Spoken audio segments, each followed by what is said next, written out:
Good morning. और हम 17 जनवरी current affair में पढ़ने वाले हैं। एक तो कि कोलिजियम क्या होता है, कोलिजियम क्या होता है और इसके अंदर कौन कौन से जज शामिल होते हैं। दूसरा जल्लीकट्टू जो कहाँ पर होता है, तमिलनाडु के अंदर, और ये इसके अंदर क्या होता है वो भी हम देखेंगे। तीसरा ये है कि घर को साफ और व्यवस्थित कैसे रखें। अस्त व्यस्त से हर काम मुश्किल लगता है, तनाव महसूस होता है। और नेक्स्ट है कि विटामिन डी की कमी से सिस्टम हो सकते हैं बच्चों में और बड़ों में, दोनों में। बच्चा बार बार बीमार न हो इसके लिए 8 टिप्स अपनाएं। ठीक है, और आज के दिन इतिहास में क्या हुआ था हम वो भी देखेंगे। तो अगर आपको ये वीडियो पसंद आए तो प्लीज़ वीडियो को लाइक करें, शेयर करें और चैनल को सब्सक्राइब करें ऐसे ही और वीडियो देखने के लिए। तो सबसे पहला करंट अफेयर क्या है, डाइटरी सप्लीमेंट पर सर्वेक्षण किसने जारी किया है। जो डाइटरी सप्लीमेंट होते हैं, जो लोग जिम वगैरह करते हैं, वर्कआउट करते हैं, ठीक है, तो वो सप्लीमेंट लेते हैं। तो उसके लिए जो डाइटरी सप्लीमेंट होता है उसके लिए जो एडवाइजरी है, सर्वेक्षण है, वो किसने जारी किया है।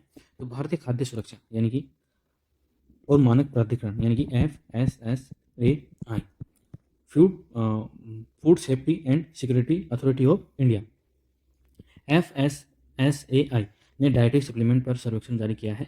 फसाई ने 1,45,000 प्रोटीन पाउडर के नमूनों में से 4,890 को असुरक्षित माना है।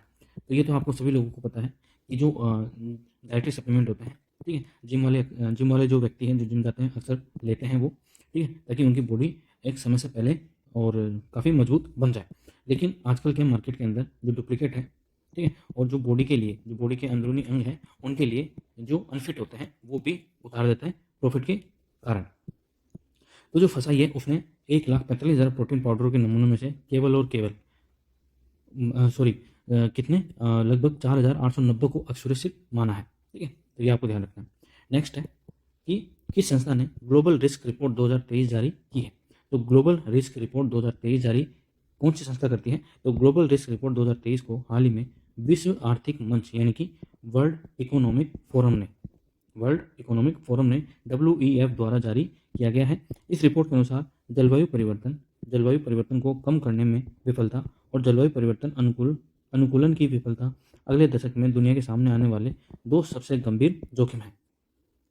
ठीक है, तो आपको ध्यान रखना है कि जो ग्लोबल रिस्क रिपोर्ट 2023 है उसको कौन जारी करता है। तो विश्व आर्थिक मंच यानी कि वर्ल्ड इकोनॉमिक फोरम। ठीक है, आई होप आपको आप ध्यान रखेंगे। नेक्स्ट है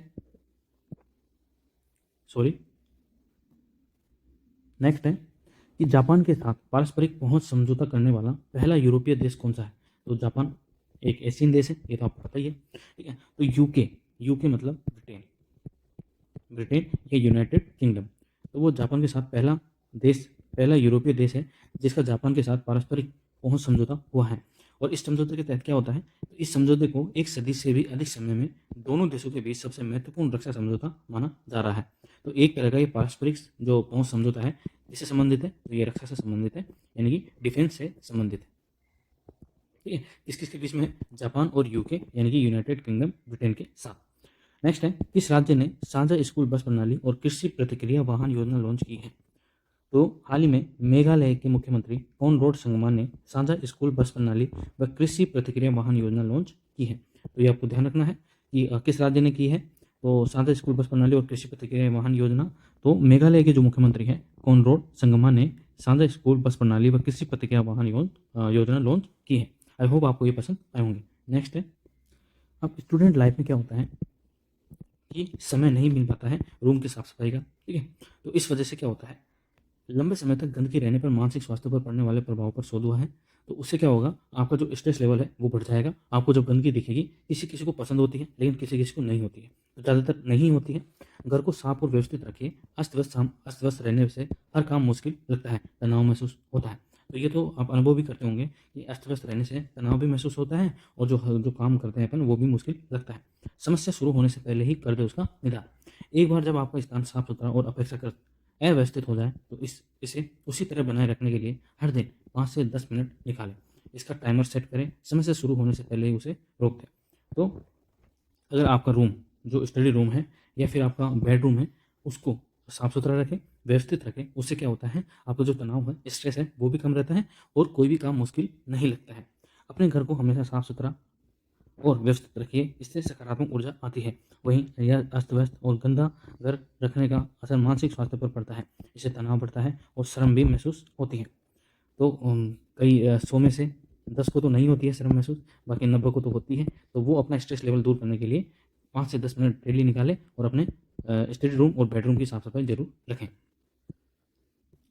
तो ये जल्लीकट्टू, जल्लीकट्टू एक तरह का खेल है जिसमें क्या होता है, सांडों को छोड़ दिया जाता है, ठीक है, और उनको व्यक्तियों के द्वारा नियंत्रण किया जाता है, ठीक है। तो 9 बैलों को काबू किया गया, ठीक है, और 10वें ने मार दिया 2 की मौत।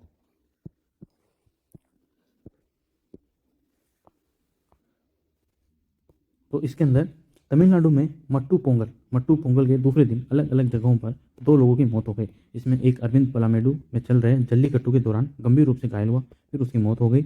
इससे पहले अरविंद ने 9 बैलों को काबू किया था, वह तीसरे नंबर पर था, लेकिन वह 10वें बैल से भिड़ा तो बुरी तरह घायल हो गया। पुदुकोट्टई में भी एम अरविंद नामक व्यक्ति की मौत हो गई। मुख्यमंत्री एम के स्टालिन ने दोनों के परिवारों को 3-3 लाख रुपए का मुआवजा देने की घोषणा की है। अब जान तो चली गई, अब चाहे 3 लाख दो चाहे 10 लाख दो, क्या ही फर्क पड़ रहा है। तो बीच में जल्लीकट्टू पर बैन लगाने की बात चली थी, लेकिन विरोध के परिणाम स्वरूप इसको फिर से लागू कर दिया गया है। तो अगर आपसे पूछा जाए कि जल्लीकट्टू किस राज्य का राज्य खेल है, तो आपको ध्यान रखना है किसका है, तमिलनाडु का। और तमिलनाडु के अंदर जो लौटता मानसून है वो बारिश करता है, ये भी आपको ध्यान रखना है। कई बार आपने देखा होगा कि बच्चा बार बार बीमार हो जाता है, ठीक है, और उससे क्यों हो जाता है वो बार बार बीमार, इसके लिए आप ये 8 टिप्स अपना सकते हैं। ये छोटे बच्चे होते हैं, वो बोल तो सकते नहीं कि मुझे ये चाहिए, मेरे शरीर में इसकी कमी हो गई है, ये बोल तो सकते नहीं। तो एक बेस्ट पेरेंटिंग यानी कि माता पिता का फर्ज होता है कि अपने बच्चों का पोषण का, ठीक है, ध्यान रखें। तो 8 टिप्स कौन कौन से, सबसे पहले तो उन्हें अच्छी खुराक और पोषण दे, प्रोटीन इंटेक बढ़ाए, ठीक है, अच्छी खुराक और पोषण दे और प्रोटीन का इंटेक बढ़ाए। तो बच्चे क्या होते हैं, जो पानी है उनका, वो पानी कम पीते हैं, ठीक है, उनको भूख प्यास कमी लगती है, तो बच्चे हाइड्रेट नहीं रहते हैं, वे पानी कम पीते हैं, उन्हें खूब पानी पिलाएं। तो पानी बहुत इंपॉर्टेंट है बच्चों के लिए, ठीक है। नेक्स्ट है कि बच्चों को रेगुलर एक्सरसाइज और खेल कूद के लिए प्रेरित करें। तो आजकल जब से मोबाइल आया है, ठीक है, उसके बाद से जो बच्चे हैं वो मोबाइल पे ही सारे काम करते हैं, ठीक है। तो बाहर का जो आउटडोर गेम्स हैं वो तो खेलना ही बंद कर दिए हैं, ठीक। तो आउटडोर गेम्स के लिए प्रेरित करें बच्चों को, ठीक है, और एक रेगुलर एक्सरसाइज भी उनसे करवाएं। दूसरा यह है कि बच्चे भरपूर नींद लें और तनाव से मुक्त रहें। बच्चों को भरपूर नींद लेना बहुत ही आवश्यक है और तनाव से वो मुक्त रहें। तीसरा यह है कि सारे वैक्सीनेशन सही समय पर करवाएं। तो बच्चों के लिए वैक्सीन 3 साल की 3 वर्ष की एज तक सारे वैक्सीन कंप्लीट हो जाते हैं, तो उनको टाइम से और सारे वैक्सीन टाइम से दिलवाएं। नेक्स्ट है कि बच्चों की साफ़ सफाई का भी ध्यान रखें। साफ़ सफाई का ध्यान जैसे कि नहाना, नहलाना, ठीक है, उनके नेल्स काटना यानी कि नाखून काटना, ठीक है, और उनके कपड़ों को डेटोल से साफ करना, डेटोल से धोना, तो ये भी इम्पोर्टेंट हो जाता है। नेक्स्ट है कि उनके टीवी और मोबाइल देखने का समय भी तय करें, निश्चित करें कि कितने समय के लिए वो टीवी देखें, कितने समय के लिए वो मोबाइल देखें, क्योंकि अगर ज़्यादा टीवी और मोबाइल देखते हैं तो बच्चे चिड़चिड़े हो जाते हैं। और 8वां ये है कि उन्हें हेल्दी माहौल दे, हर वक्त डांटे नहीं। तो बच्चों का तो काम ही है शैतानियाँ करना, ठीक है, और बच्चों को आप हर वक्त डांटते रहेंगे तो उनके माइंड में ये बैठ जाएगा कि मुझे ये काम करना ही नहीं है, तो वो एकदम मायूस होकर और एक जगह बैठ जाते हैं, ठीक है। तो आगे उनके सफल होने के जो चांस हैं वो कम हो जाते हैं। तो बच्चों को हर वक्त डांटने से बचें। अब विटामिन डी की कमी से सिस्टम में हो सकते हैं ये, ठीक है। तो विटामिन डी आपको पता है कि सूर्य की जो रोशनी है उससे अपन को विटामिन डी मिलती है। अब वो रोशनी कौन सी होती है कि सुबह के 9 बजे तक की जो ऊर्जा होती है, सूरज की जो लाइट होती है, वो इंपॉर्टेंट होती है विटामिन डी के लिए। अब विटामिन डी क्यों इंपॉर्टेंट है बॉडी के लिए, आप देख सकते हैं। सबसे पहले तो विटामिन डी से जो हड्डियाँ कमज़ोर रह जाती है उनको मजबूती मिलती है। अगर विटामिन डी की कमी हो जाती है तो हड्डियाँ कमज़ोर और टेढ़ी मेढ़ी हो जाती है, मांसपेशियों में कमजोरी और ऐंठन भी आ जाती है। तो ये विटामिन डी के होने वाले प्रमुख रोग हैं, ठीक है, विटामिन डी की कमी से। विटामिन डी की कमी से चलने फिरने में भी दिक्कत आती है बच्चों में, और बच्चों में चिड़चिड़ापन आ जाता है। तो ये भी कारण है विटामिन डी की कमी का। नेक्स्ट है कि थकान और कमजोरी भी महसूस होती है बच्चों में। तो विटामिन डी तो बच्चों के लिए इंपॉर्टेंट, विटामिन डी तो बच्चों के लिए एकदम रामबाण है। हर किसी व्यक्ति के लिए विटामिन डी इंपॉर्टेंट है, इसलिए बच्चों को सुबह की यानी कि मॉर्निंग की जो धूप है वो तो आपको जरूर खिलवानी चाहिए। खून की कमी हो जाती है विटामिन डी की कमी से, साथ ही बार बार बीमार होने का खतरा भी रहता है विटामिन डी की कमी से। अगर ये लक्षण बच्चे में दिखे तो इग्नोर न करें, तुरंत डॉक्टर से कंसल्ट करें और डॉक्टर से पूछें कि क्या करना चाहिए। आई होप आपको ये समझ में आया होगा। तो मैं साथ साथ में करंट अफेयर के साथ साथ आपको हेल्थ और वेलनेस के तरीके भी आपको मैं बताता रहता हूँ, ताकि आपको ध्यान रहे और अपने बच्चों का और अपना ख्याल रख सकें। ये कार्टून है, ठीक है। तो इसमें क्या है कि सरकार ने कहा है कि सुप्रीम कोर्ट कॉलेजियम में हमारे प्रतिनिधि शामिल करें।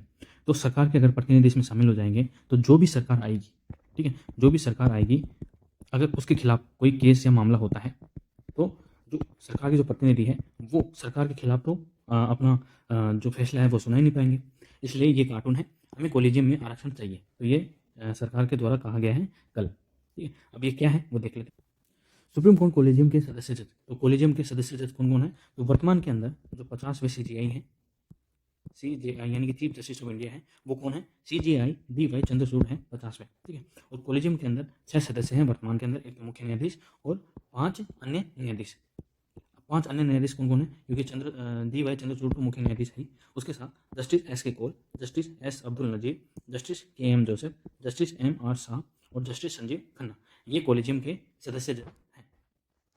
अब कॉलेजियम क्या होती है वो भी हम देख लेते हैं। तो सुप्रीम कोर्ट का पक्ष कॉलेजियम पर क्या है? तो कॉलेजियम सिस्टम को लेकर जारी बयानबाजी के बीच सुप्रीम कोर्ट ने कहा था कि इसके खिलाफ टिप्पणी ठीक नहीं है। ये देश का कानून है और हर किसी को इसका पालन करना चाहिए। वहीं जजों की नियुक्ति में देरी पर सुप्रीम कोर्ट ने नाराजगी जताई थी। कोर्ट ने कहा कि कॉलेजियम की ओर से भेजे गए नामों को होल्ड पर रखना स्वीकार्य नहीं है। ये रवैया अच्छे जजों का नाम वापस लेने के लिए मजबूर करता है। अब समझे कि जो सुप्रीम कोर्ट का कॉलेजियम सिस्टम है वो क्या है। तो इसके तहत क्या होता है कि हाई कोर्ट और सुप्रीम कोर्ट में जजों की नियुक्ति और ट्रांसफर यानी कि स्थानांतरण की जो प्रणाली है वही कॉलेजियम कहलाती है। कॉलेजियम के सदस्य जज ही होते हैं। वे प्रधानमंत्री और राष्ट्रपति को नए जजों की नियुक्ति के लिए नामों का सुझाव भेजते हैं। मंजूरी मिलने के बाद जजों को अपॉइंट किया जाता है। देश में कॉलेजियम सिस्टम 1993 से लागू हुआ था। अब सुप्रीम कोर्ट कॉलेजियम में होते हैं 5 जज, 5 सदस्य और एक सुप्रीम कोर्ट का मुख्य न्यायाधीश होता ही है। कॉलेजियम में 5 सदस्य होते हैं। CJI इसके प्रमुख होते हैं। इसके अलावा 4 मोस्ट सीनियर जज होते हैं। अभी इसमें 6 जज हैं जो अभी अपन ने देखा। कॉलेजियम ही सुप्रीम कोर्ट के और हाई कोर्ट के जजों की नियुक्ति और उनके नाम की सिफारिश केंद्र से करता है और केंद्र उन नामों के अंदर से ही जो उनको वो करना होता है, टिक करना होता है, वो टिक करके CJI को भेज देते हैं और फिर वो ही अपॉइंट और ट्रांसफर करते हैं। तो यह है कॉलेजियम व्यवस्था। आई होप आपको ये समझ में आई होगी। अब आज की लास्ट खबर देख लेते हैं। आज के दिन इतिहास में क्या हुआ था। तो 23 साल तक लगातार पश्चिम बंगाल के वर्तमान CM कौन है? तो वर्तमान में तो आपको पता है ममता बनर्जी है। और 23 साल तक लगातार CM रहे थे पश्चिम बंगाल के कौन? ज्योति बसु की आज पुण्यतिथि है। वे 1977 से 2000 तक राज्य के CM रहे। बसु की जीवनी लिखने वाले सुरभि बनर्जी ने अपनी किताब में बताया है कि उन्हें एक नहीं 3 बार प्रधानमंत्री बनने का ऑफर मिला था। कितनी बार? 3 बार। और ये प्रधानमंत्री नहीं बने। 2 बार प्रधानमंत्री बनने का ऑफर ठुकरा चुके ज्योति बसु 1996 में तीसरी बार प्रधानमंत्री बनना चाहते थे। उन्होंने कहा था कि अगर पार्टी अनुमति देगी तो प्रधानमंत्री बनूंगा, लेकिन मंजूरी नहीं मिली। उनका PM बनने का सपना अधूरा रह गया। 17 जनवरी 2010 को ज्योति बसु का कोलकाता में निधन हो गया। तो ये काफ़ी पहुंचे हुए राजनेता थे, ठीक है। आई होप आपको ये आज का जो करंट अफेयर जो सेशन है वो पसंद आया होगा। अगर पसंद आया तो प्लीज़ सेशन को लाइक करें, शेयर करें और चैनल को सब्सक्राइब जरूर करें ऐसे ही और वीडियो देखने के लिए। Thank you so much.